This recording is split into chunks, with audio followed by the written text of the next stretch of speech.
اللهم كن لوليك الحجة ابن الحسن صلواتك عليه وعلى آبائه في هذه الساعة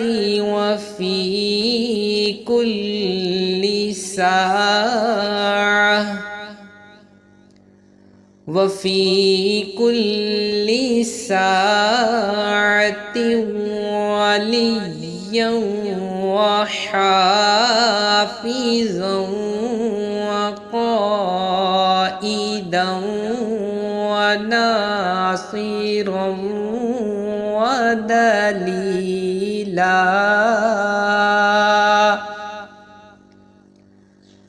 ودليلا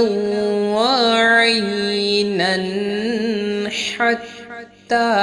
تسكنه أرزك طوعا وتمتعه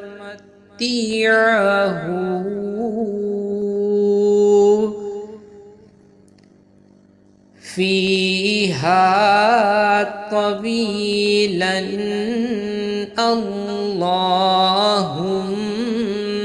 صل على محمد